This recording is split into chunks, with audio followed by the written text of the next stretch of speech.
let's get to Social Security.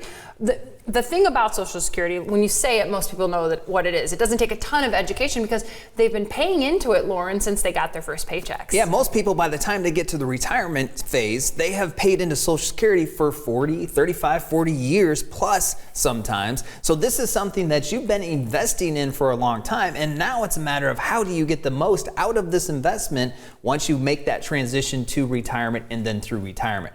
What a lot of people don't realize when it comes to Social Security, though, is there's so many options. When you get your Social Security statement or when you download it from online, it'll show age 62 benefit, it'll show your full retirement age benefit, and then it'll show you your age 70 benefit. So it shows you 3 plus your disability, so that's 4 benefits or 4 options, but you actually have up to 81 different options when it comes time to elect your Social Security benefit.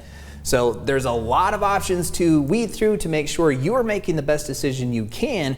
And the thing with Social Security is that after you elect your benefits, 12 months after, it's a permanent decision, so we got to get it right the first time. Yeah, and speaking of electing benefits, you can't just elect benefits kind of in a silo. You've got to look at your entire retirement picture. The number one mistake that most retirees make when it comes to Social Security is you take Social Security out by itself, that siloed decision, and you make that decision without taking into consideration everything else. Maybe you have a pension, you have some investable assets that you can deliver some income from. What are the expense needs at point of retirement? What are the projected expense needs with taking into consideration inflation 10, 15, 20 years down the road? All of that needs to go into the decision, but once you build your plan, your income plan, and you look at all the different options that are applicable to you from a Social Security standpoint, it does become much simpler. It's a much easier decision once you see how all that plays together and what the outcomes are. And you're just talking about, of course, the investment piece or the investment part of planning for retirement, but there's more than that when it comes to retirement. There's kind of a whole set of guiding principles you use when you put together plans for people. Yeah, so far what we've been talking about is just the income plan of the overall retirement plan, but we still have a tax plan, we still need a long-term care health care plan, we still need a legacy plan. What happens to your assets when you are gone? How does it transition the most efficiently way possible to your beneficiaries? And then we have the investment plan of it as well. So all of those components go into making up your retirement plan. Okay, let's go back to Social Security, the superhero that we're talking about today. But sometimes even superheroes are a little, fallible.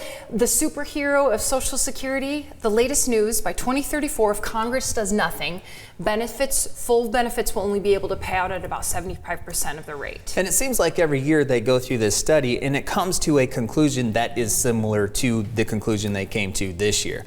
And so the temptation when it comes to making your Social Security decision, you hear a study like that, your benefits are going to be reduced by 25% 15 years down the road, or Social Security is going broke. How many times have we heard that? Lots of times. A lot of people say, I'm just going to plan for my retirement income and pretend that Social Security doesn't even exist and you're going to live off your investable assets. But here you are. You're on the doorsteps of retirement. Social Security is still here. There's a lot of options, and it represents anywhere between 25 to 35% of most people's retirement income, so it is a big deal. In fact, if you add up the monthly benefits that you could receive from Social Security over the course of your projected lifetime in retirement, it could add up to be a 7-figure portfolio.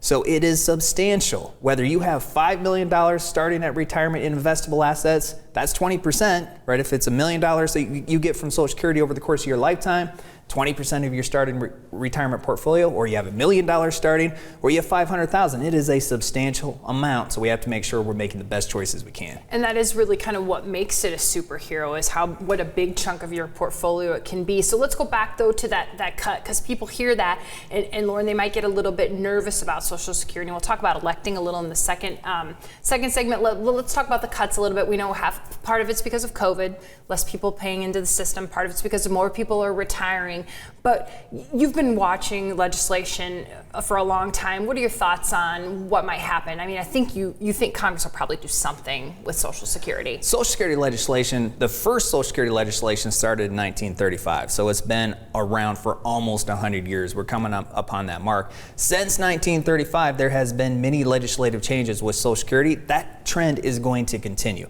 They have to in order to shore up the trust fund. So I do believe there's going to continue to be adjustments to legislation to make sure that those benefits are going to continue to be provided as promised for those of you who are close to receiving Social Security or those of you who already are. So I would not rush into your decision. And I just got this question the other week. The question was, I heard the report, 25 reduction, should I just go ahead and take whatever I can get out of it before the reduction, or maybe it goes broke? For those of you close, I would say let's do the plan. There's so many other factors that go into it outside of that you're probably going to want to give more emphasis to than that. This is not the first time that the Social Security Trust Fund has been in trouble. If we look at the historical performance of the Social Security Trust Fund in the late 70s, that was a really hard time in the markets. It was a really hard time in the economy. We were going through a stagflation period, and so the Social Security Trust Fund in the late 70s did not hold up to the projection. So much in point that they had cash flow problems. So in 1982, the Social Security Trust Fund actually had to borrow from the Disability Trust Fund and the Medicare Trust Fund.